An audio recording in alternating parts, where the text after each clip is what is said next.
The sound of coins clattering onto the counter cut through the hum of conversation in the bustling convenience store.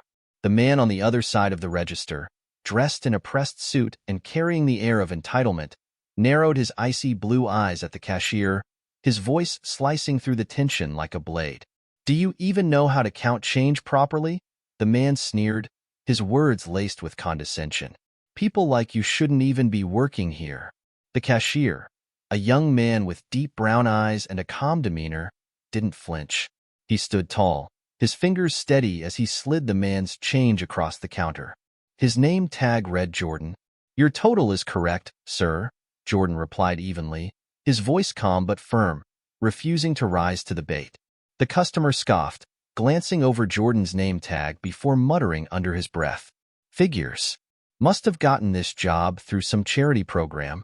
A ripple of unease spread through the other customers in line, their conversations faltering as they exchanged uncomfortable glances. Jordan's jaw tightened, but he refused to let the man's words provoke him. "Is there anything else I can help you with, sir?" Jordan asked, his tone polite but clipped. The man leaned in closer, his face mere inches from Jordan's. "Help me? The only thing you can help me with is doing your job properly." At that moment, a little girl tugged on the man's sleeve. "Daddy, can we go now? I'm hungry." The man straightened, his expression softening slightly as he looked down at his daughter. "In a minute, sweetie." But the momentary glimpse of humanity vanished as he turned back to Jordan, his eyes cold once more. "Just do better next time." He grabbed his items and walked away, leaving Jordan standing there, his fists clenched beneath the counter. As the door closed behind the man and his daughter, the tension in the room eased. A few customers offered Jordan sympathetic looks, but he ignored them, focusing instead on the steady rhythm of his breathing. But as Jordan glanced at the next customer in line, the door swung open again, and the man stormed back in, his face flushed with anger. He slammed a receipt onto the counter. "You shortchanged me." Jordan froze, his eyes scanning the receipt. A mistake was impossible. He prided himself on his accuracy. "Sir, You did this on purpose, didn't you?" The man's voice rose, drawing the attention of everyone in the store. "You think you can cheat people like me just because no one will hold you accountable?" Jordan's calm facade cracked, his voice firm but tinged with frustration. "Sir, I didn't shortchange you. If you'll let me." "Don't lie to me," the man shouted, his face turning red. "People like you are all the same. Dishonest and lazy." The words hung in the air, heavy and sharp, cutting deeper than the man could have realized. Jordan's hands trembled as he picked up the receipt, his mind racing. But before he could respond, an elderly man at the back of the store stepped forward. "Hey, leave the kid alone," he said, his voice gruff but steady. "He's just doing his job." The customer turned, his eyes narrowing. "This is none of your business." "It is now," the older man replied, crossing his arms. "You want to accuse someone, fine. But don't think for a second you can insult him like that and walk away." The man hesitated, glancing around as more customers began murmuring in agreement. His daughter tugged at his sleeve again, her eyes wide with confusion. "Daddy, why are you yelling?" she asked softly. For a moment, the man seemed to falter, his anger giving way to uncertainty. But then he straightened, his gaze locking onto Jordan's. "This isn't over," he muttered, grabbing his daughter's hand and storming out of the store. Jordan exhaled shakily, his heart pounding as the door swung shut. The older man patted him on the shoulder. "Don't let guys like that get to you, kid," he said, offering a small smile before returning to his spot in line. Jordan nodded, grateful but shaken. As he resumed scanning items, he couldn't shake the feeling that this encounter wasn't just a fleeting moment of prejudice. There was something deeper, something familiar, in the man's eyes. And as the day wore on, Jordan couldn't stop replaying the man's face in his mind, a nagging sense of recognition gnawing at the edges of his memory. Little did he know, the truth would soon unravel in a way he could never have anticipated. Jordan couldn't shake the man's face from his mind. Something about his sharp features, the lines etched deep into his forehead, and the way his piercing gaze seemed to bore into his soul lingered far longer than he'd like. The afternoon wore on, But the memory of the encounter weighed heavy, a dark cloud that refused to dissipate. By the time his shift ended, Jordan was exhausted. He clocked out, grabbed his jacket from the back room, and stepped into the cool evening air. The streets buzzed with life, cars honking, children laughing, and the occasional chatter of passers-by.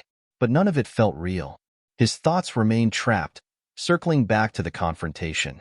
As he walked toward the bus stop, a voice called out behind him, "Jordan." He turned to see his coworker, Mia, jogging to catch up.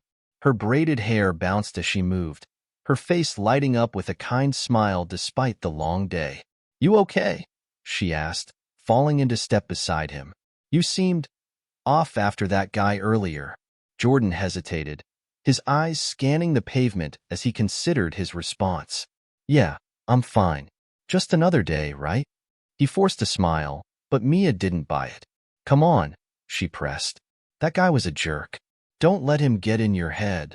"It's not just that," Jordan admitted after a pause. "There was something about him. I don't know. It felt personal, like he hated me before I even opened my mouth." Mia frowned. "Racists don't need a reason, Jordan. They hate what they don't understand." Jordan nodded but didn't respond.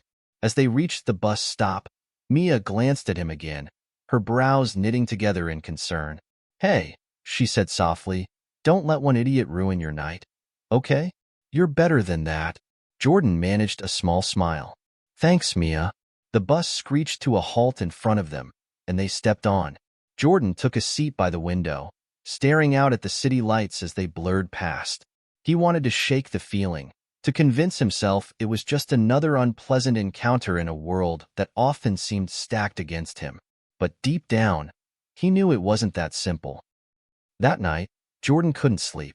The man's words replayed in his mind, each one cutting deeper with every repetition. But it wasn't just the insults. It was the look in his eyes, the flash of something unspoken, as if he knew Jordan in a way Jordan couldn't place.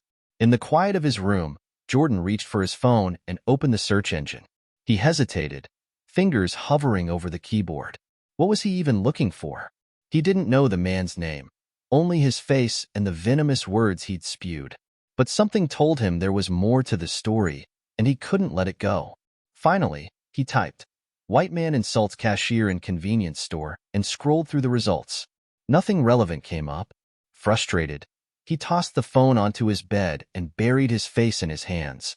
"Why can't I just let this go?" he muttered to himself. The next day, Jordan arrived at work with a sense of unease.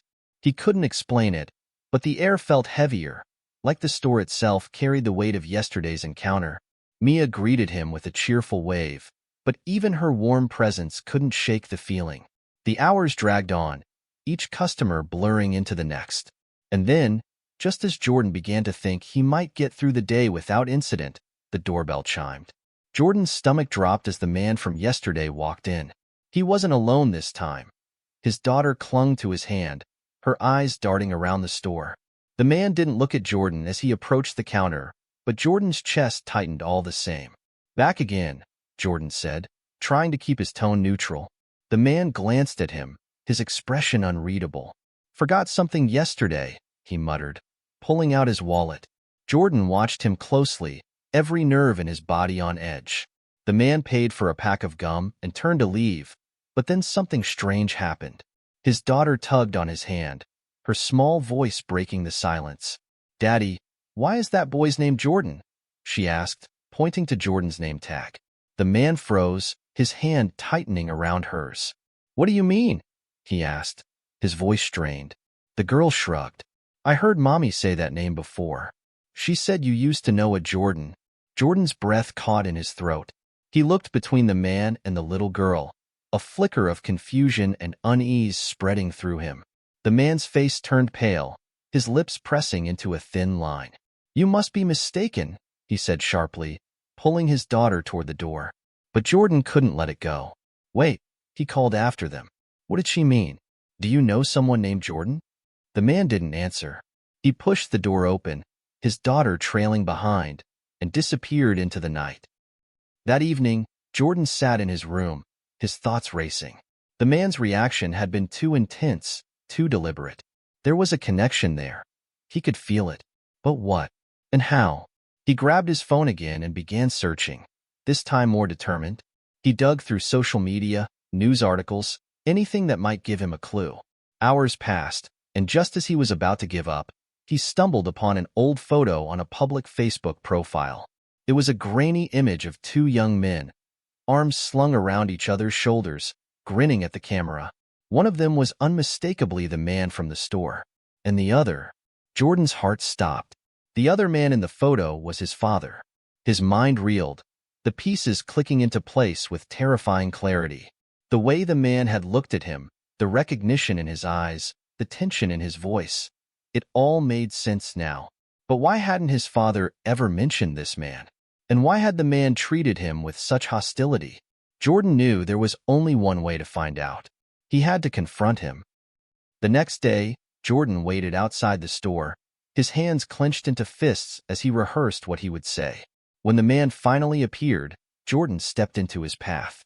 "We need to talk," he said, his voice steady despite the storm raging inside him. The man glared at him but didn't move. "I have nothing to say to you." "Well, I have plenty to say to you," Jordan shot back. "I know who you are. I saw the photo." The man's face went white, his composure crumbling. He looked around, as if searching for an escape, but Jordan stood firm. "You knew my father," Jordan said, his voice rising. "Didn't you?" The man hesitated, his jaw tightening. "Yes," he admitted finally. "I knew him." "Then why?" Jordan's voice broke. "Why did you treat me like that? Why didn't you say anything?" The man sighed, his shoulders slumping. For the first time, he looked vulnerable, the anger and arrogance stripped away. "Because," he said quietly, "your father and we didn't part on good terms. And seeing you, it brought back things I wasn't ready to face." Jordan stared at him, his emotions swirling— anger, confusion, sadness. "What happened between you two?" The man looked away, his eyes glistening with unshed tears. "It's a long story," he said. "One I'm not proud of." Jordan crossed his arms. "I've got time." The man took a deep breath, his voice trembling as he began to speak. And as the story unfolded, Jordan realized that the truth was far more complicated and heartbreaking than he could have ever imagined. The man shifted uncomfortably on his feet, his gaze fixed somewhere in the distance. For a moment, Jordan thought he might walk away again, but instead, he let out a heavy sigh, one that seemed to carry years of pent-up regret. "Your father and we were like brothers once," the man began, his voice low and hesitant. "Back in high school, we did everything together. Football games, late-night drives, even got into trouble a few times. He was the only person who ever had my back." Jordan's heart skipped a beat. This version of his father, a carefree teenager with a best friend, was foreign to him. His father had always been a quiet, composed man, someone who didn't share much about his past. "What happened?" Jordan pressed, his voice cutting through the heavy air between them. The man hesitated, his jaw tightening. "Life happened. Choices were made. Some I regret to this day." Jordan's patience wore thin. "That's not an answer. If you cared about him so much, why did you treat me like dirt the second you saw me?" The man flinched, his eyes snapping to Jordan's. "Because seeing you was like looking at him again," he said, his voice rising. "And I couldn't handle it. Not after everything that went down." "What went down?" Jordan demanded. His voice trembled, but his resolve held firm. The man's shoulders slumped, and for a moment, he looked utterly defeated. "We had a falling out," he said quietly. "A bad one. Over something stupid. But by the time I realized how much I'd screwed up, it was too late." Jordan stared at him, his chest tightening with frustration. He wanted to scream, to demand answers, but before he could speak, the man continued. "Your father and I grew up in a small town," he said, his voice steadier now, though still tinged with regret. "And that town wasn't kind to people like him. Or you." Jordan's throat tightened. He didn't need to ask what the man meant. He knew all too well the kind of prejudice his father must have faced growing up. "I was his friend," the man continued, "but I wasn't brave enough to stand by him when it counted. People started talking, spreading rumors about him, and he paused, swallowing hard. I didn't defend him. I joined in. Jordan's stomach churned. He could picture it all too clearly. His father, young and vulnerable, betrayed by someone he trusted. That was bad enough, the man said, his voice barely above a whisper. But the real blow came later. When your dad got a scholarship to a big university, I couldn't handle it. I was jealous, angry. I accused him of leaving me behind, of thinking he was better than me. Jordan's fists clenched at his sides. The thought of anyone accusing his father of arrogance was laughable. I said some things I can't take back, the man admitted, and he walked away. He didn't even look back. Jordan stared at him, the weight of the story pressing down on him. And you never tried to make things right? He asked, his voice sharp with disbelief. I thought about it, the man said, 100 times. But every time, I convinced myself it was too late, that he wouldn't want to hear from me. The silence between them grew thick, the weight of the past hanging heavy in the air. So that's it, Jordan said, his voice trembling with anger. You let your pride get in the way, and now you're taking it out on me? The man looked up at him, his eyes filled with a mixture of guilt and something else, something Jordan couldn't quite place. I didn't mean to take it out on you, he said. But when I saw you, all those old feelings came rushing back. The guilt, the shame, and the jealousy.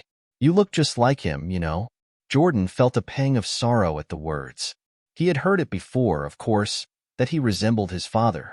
But hearing it now, in this context, made it feel like both a blessing and a curse. I loved my dad, Jordan said softly, and he never said a word about you. Not once. The man winced, as if the words were a physical blow. I don't blame him, he said. If I were him, I wouldn't have either. Jordan's mind raced, torn between anger and pity. He wanted to hate this man for the pain he had caused, but he couldn't ignore the raw regret etched into his face. Do you even remember my dad's name? Jordan asked, his voice laced with bitterness. Of course I do, the man said, his tone defensive. It was Michael. Michael Carter. Jordan's breath hitched. Hearing his father's name spoken aloud by this man felt like a jolt to the system. He was my best friend, the man said, his voice breaking, and I threw it all away. The words hung in the air, heavy with unspoken emotion. Jordan didn't know what to say. Part of him wanted to walk away, to leave this man to his guilt and regret. But another part of him, a quieter, more compassionate part, wanted to know more. Why are you telling me this now? Jordan asked finally. The man hesitated, then reached into his pocket and pulled out a worn photograph. He held it out to Jordan, his hand trembling. Jordan took the photo and stared at it. It was a snapshot of two young men, arms slung around each other, grinning at the camera. His father looked so young, so carefree, a version of him Jordan had never known. I've kept that picture all these years, the man said. I guess I thought, maybe one day, I'd find a way to make things right. Jordan looked up at him, his heart heavy with conflicting emotions. He didn't know what to say, didn't know how to process everything he had just heard. Before he could respond, the man spoke again. I don't expect you to forgive me, he said. I don't even know if I deserve it. But I needed you to know the truth. Jordan stared at the man, his mind racing. There was so much he wanted to say, so many questions he still needed answers to. But for now, all he could do was hold onto the photograph, the weight of the past pressing down on him as he struggled to make sense of it all. Jordan's fingers tightened around the photograph, his mind a whirlwind of questions. He examined the image again, his father's carefree smile etched with a kind of joy he had rarely seen in life. Standing beside him was the man before him now, a ghost from the past, burdened with regret. The weight of the revelation settled over Jordan like a suffocating blanket. He had come into this store expecting little more than another unpleasant encounter, not a collision with a part of his father's life that had been buried and left to decay. The photograph burned in his hand, as if it carried the heat of the betrayal the man had described. Why now? Jordan asked again, his voice sharper this time. Why, after all these years, did you finally decide to show this to me?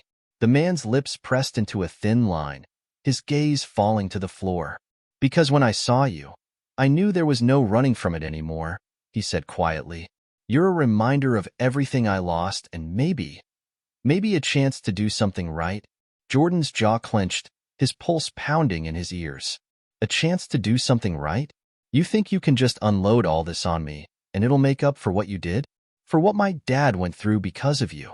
The man flinched but didn't look away. "I don't expect it to make up for anything," he said, his voice steady despite the pain in his eyes. "But if I don't tell you the truth, if I don't try to make some kind of amends, then I'm just as much of a coward as I was back then." Jordan shook his head, his frustration mounting. He wanted to yell, to demand answers that would make sense of the tangled mess in his mind. But every time he opened his mouth, the words seemed to stick in his throat. "You don't get it, do you?" Jordan said finally, his voice low and charged with emotion. "You're standing here, talking about your guilt and your regrets, but what about my dad? What about everything he went through because of you? You betrayed him, and now you want me to, what? Forgive you? Feel sorry for you?" The man's face twisted with anguish, his shoulders sagging under the weight of Jordan's words. "I don't expect your forgiveness," he said. "I just needed you to know the truth. To know that your father, he was a better man than I could ever hope to be." Jordan's throat tightened at the raw honesty in the man's voice. For a moment, the anger bubbling inside him faltered, replaced by a flicker of something he couldn't quite name. He looked back at the photograph, at the carefree smiles of two young men who had no idea what life had in store for them. "My dad never talked about you," Jordan said, his voice softer now. "Not once. It's like you didn't even exist to him." The man winced, his hands clenching into fists at his sides. "I don't blame him," he said. "If I were him, I wouldn't have talked about me either." The silence between them stretched on, heavy with unspoken words. Jordan's mind raced, torn between anger and a reluctant curiosity. There was so much he didn't know about his father's past, about the life he had lived before Jordan was born. And now, standing here in this cramped store, he was faced with a man who held pieces of that past, pieces he wasn't sure he wanted to see. "What's your name?" Jordan asked finally, his voice barely above a whisper. The man blinked, surprised by the question. "Stephen," he said after a moment. "Stephen Hayes." Jordan nodded, the name unfamiliar but now etched into his memory. He looked at Stephen, at the lines etched into his face and the weight of regret in his eyes. For the first time, he saw not just a bitter man lashing out, but someone who was haunted by the choices he had made. "What do you want from me, Stephen?" Jordan asked, his voice steady despite the turmoil in his chest. "Why are you telling me all this?" Stephen hesitated, his gaze dropping to the floor. "I don't know," he admitted. "Maybe I just needed to say it out loud, to face it instead of running from it. And maybe," he looked up, his eyes meeting Jordan's, "maybe I hoped you'd see that I'm not the same person I was back then." Jordan's jaw tightened, his emotions warring within him. He didn't know what to believe, didn't know if he could trust the man standing before him. But beneath the anger and confusion, there was a flicker of something else, an aching desire to understand, to make sense of the tangled threads of his father's past. Before he could speak, the sound of a bell jingling interrupted the tense moment. Jordan turned to see another customer entering the store, their gaze flicking between him and Stephen before quickly moving on. The interruption shattered the fragile bubble of the moment, leaving Jordan feeling unmoored. "I need some time," Jordan said finally, his voice quiet but firm. "I need to think about all of this." Stephen nodded, his expression a mixture of relief and resignation. "Take all the time you need," he said. "I'll be here if you have any questions. Or if you just want to talk." Jordan didn't respond. He slipped the photograph into his pocket and turned to leave, his mind racing with thoughts and emotions he couldn't untangle. As he stepped out into the sunlight, the weight of the conversation pressed down on him, leaving him feeling both exhausted and strangely hollow. He didn't know what the future held, didn't know if he would ever be able to forgive Stephen or make sense of the past. But as he walked away from the store, one thing was clear. His father's story wasn't over, and neither was his. Jordan sat in his car across the street from the store, staring blankly at the photograph now crumpled in his hand. The edges were worn from his constant folding and unfolding, his fingertips brushing over the faces of his father and Stephen. His thoughts churned, each question leading to another. What else had his father hidden from him? Why had Stephen chosen now to reappear? And most importantly, why did this man, a stranger, seem to hold the missing pieces of a puzzle he wasn't sure he wanted to solve? The answers weren't in the photograph, though. They were inside the store, with Stephen. With a deep breath, Jordan stepped out of his car and crossed the street. The air was thick, the humidity clinging to his skin like a warning. The bell above the store door jingled again as he pushed it open. Stephen looked up from behind the counter, his face a mix of surprise and guarded hope. "You came back," Stephen said, his voice cautious. "I have questions," Jordan said flatly, his emotions held in check. "And I need answers." Stephen nodded, gesturing toward the back of the store where a small table and 2 chairs Saturday. "We can talk back there." The walk to the table felt like a march towards something inevitable. Jordan sat down, folding his arms over his chest, while Stephen took the seat across from him. The silence stretched, heavy and suffocating, until Jordan finally broke it. "You said you were my dad's best friend," Jordan began, his tone sharp. "But you betrayed him. You tore him apart. Why?" Stephen exhaled deeply, his hands clasped together on the table. "Your father and I grew up together. He was my brother in every way that mattered. We had dreams, big ones. We were going to open our own business, build something meaningful. But I let my fear get the best of me." "What kind of fear makes you destroy someone you claim to love?" Jordan demanded, his voice rising. Stephen flinched but held Jordan's gaze. "The kind that eats you alive," he said softly. "We faced challenges, things that tested us. There was a deal, a partnership that could have changed everything for us. But it was risky, and I didn't trust it. I told your father to back out, but he believed in it. He believed in himself. I thought I was protecting him by trying to stop him, but I didn't just stop him. I undermined him." Jordan's fists clenched, his nails digging into his palms. "So you sabotaged him?" Stephen nodded, his expression grim. "I leaked information to the competition. I thought if his deal fell through, he'd have no choice but to see things my way. But they didn't just take the deal. They stole everything we had worked for." Your father was devastated. The words hung in the air, each one striking Jordan like a physical blow. "You destroyed him," Jordan said, his voice trembling with anger. "And you think telling me this now makes it okay?" "No, it doesn't," Stephen admitted, his voice breaking. "But there's more you need to know." Jordan leaned back, his body tense with anticipation. "What else could you possibly have to say?" Stephen reached into his pocket and pulled out a small, weathered notebook. He slid it across the table to Jordan, his hand lingering on it for a moment before letting go. "Your father kept this," Stephen said. "Even after everything, he held on to it." Jordan hesitated before opening the notebook. The pages were filled with sketches, notes, and plans, blueprints for a dream that had never been realized. His father's handwriting was scrawled across the pages, each line a testament to his determination and vision. "This was his dream," Stephen said, his voice thick with emotion. "And I destroyed it. But he never gave up on it. And he never gave up on me, even after what I did." Jordan's eyes scanned the pages, his throat tightening with each word. The notebook wasn't just a record of his father's ambitions. It was a window into his soul, a reminder of everything he had fought for and lost. "Why are you giving me this?" Jordan asked, his voice barely above a whisper. "Because it's yours now," Stephen said simply. "Your father wanted you to have it. He believed you could finish what he started." Jordan looked up, his eyes blazing with a mixture of anger and pain. "You don't get to absolve yourself by handing me this," he said. "You can't erase what you did." "I'm not trying to," Stephen said. "I know I can't change the past, but maybe you can build something from it."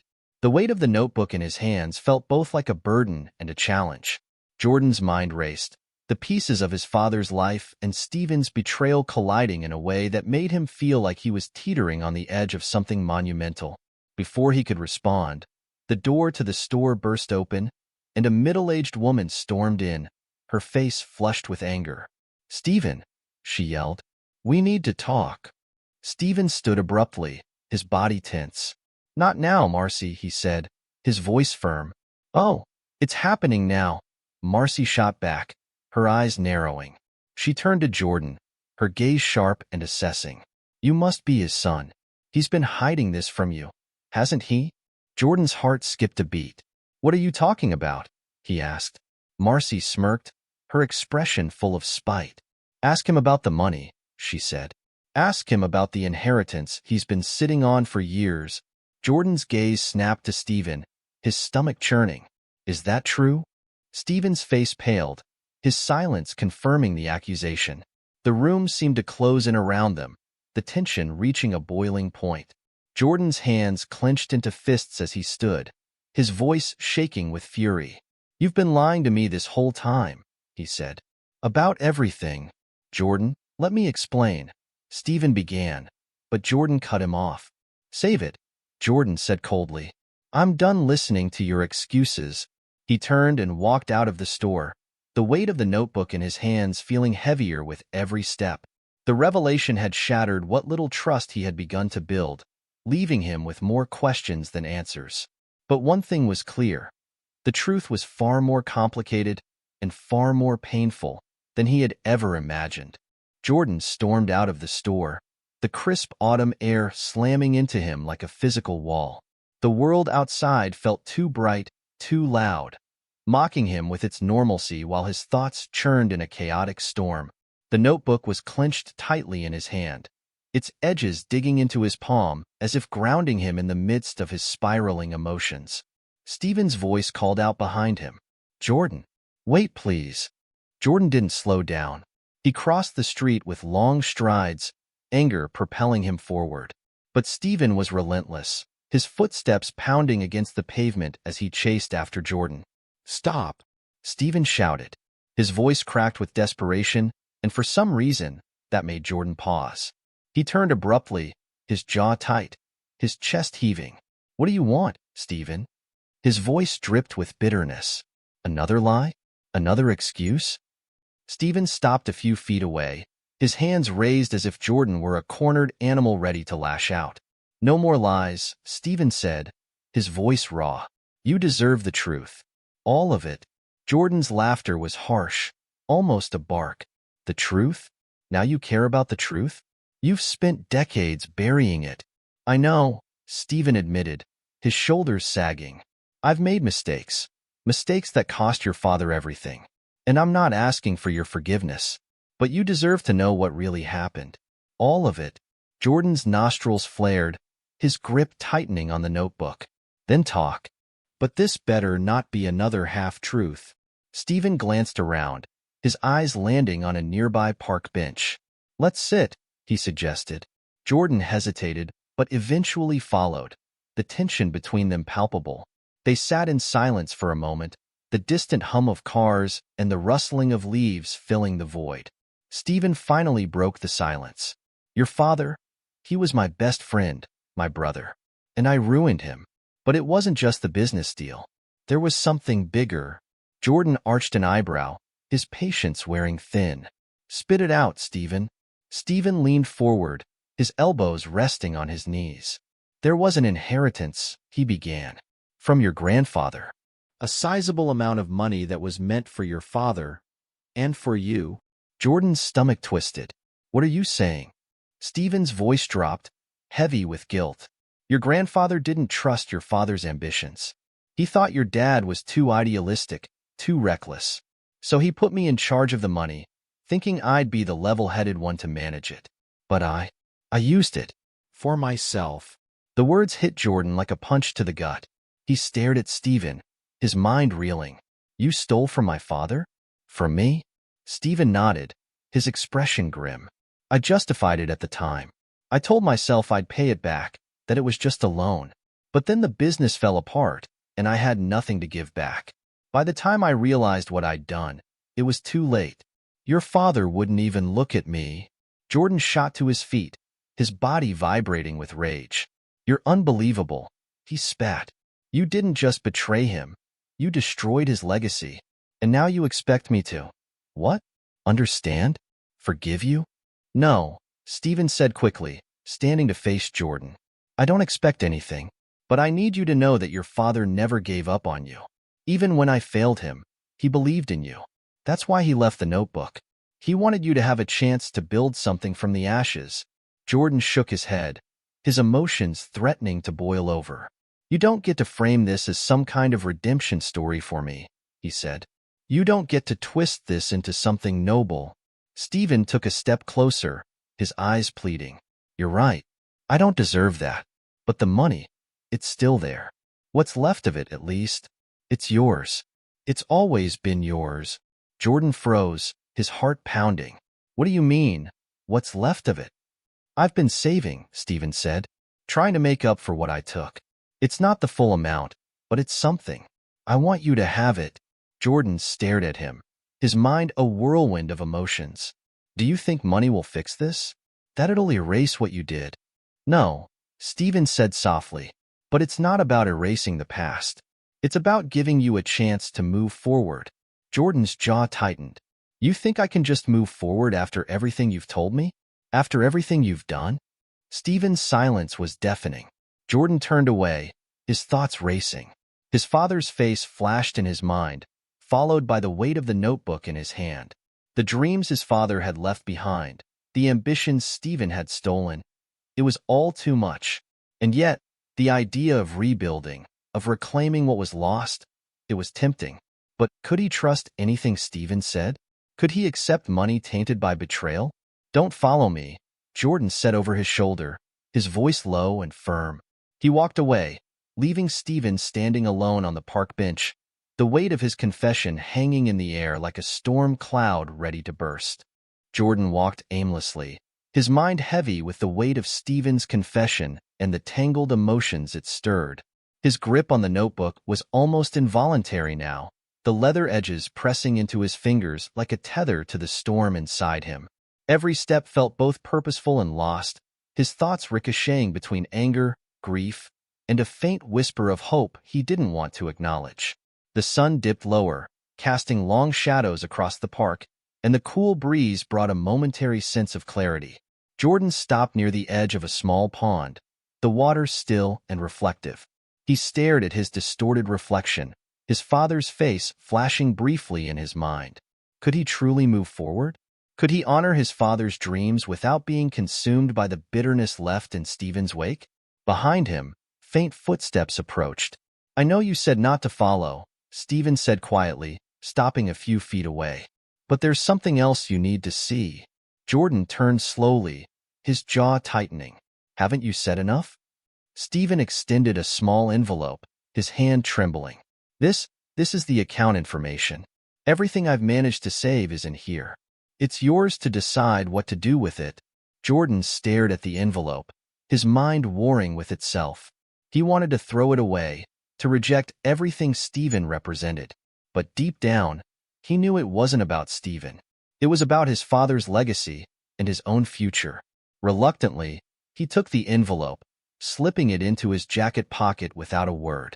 Stephen let out a shaky breath, relief and sorrow mixing in his expression.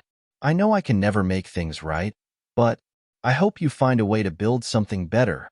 Jordan said nothing, turning back toward the pond. He could feel Stephen's presence lingering for a moment longer before the older man finally walked away, his footsteps fading into the distance. Days turned into weeks as Jordan wrestled with the aftermath of Stephen's revelations. He pored over the notebook, each page a bittersweet reminder of his father's dreams and struggles. Slowly, an idea began to form, a way to honor his father's vision while carving out his own path. He contacted a local community organization, pitching a plan to create a mentorship program for aspiring entrepreneurs from underserved backgrounds. Using what remained of the inheritance, he launched the initiative, naming it after his father. As the program gained traction, Jordan found himself surrounded by people who shared his vision, their enthusiasm reigniting a passion he hadn't realized he'd lost. Stephen reached out once, a short letter expressing his pride in what Jordan was building. Jordan didn't respond directly, but he made a quiet decision to let the bitterness go. Forgiveness wasn't about absolving Stephen. It was about freeing himself from the weight of the past. One evening, as Jordan stood in the newly renovated community center that housed his program, he felt a quiet sense of fulfillment. The walls were adorned with photos of smiling faces, students, mentors, and small business owners whose lives had been touched by the initiative. A framed photo of his father hung near the entrance, his eyes filled with the same determination Jordan felt now. A young boy approached him, clutching a notebook similar to the one Jordan had cherished. "Mr. Jordan," the boy asked hesitantly, "do you think I could be a business owner one day?" Jordan knelt to the boy's level, a genuine smile breaking across his face. "Not only can you, but I believe you'll be one of the best." The boy beamed, running off to join his classmates. Jordan watched him go, his heart lighter than it had been in years. His father's voice echoed faintly in his mind. Asterisk, dream big, son. Build something that lasts. Asterisk. As Jordan locked up the center that night, he glanced at the stars, feeling a quiet connection to something greater. Life hadn't unfolded the way he'd expected, but perhaps that was the point. Growth came from challenges, and purpose came from perseverance. If you enjoyed this story, don't forget to like, subscribe, and follow us for more powerful, thought-provoking tales. Share your thoughts in the comments. We'd love to hear from you. And remember, every story has the power to inspire change.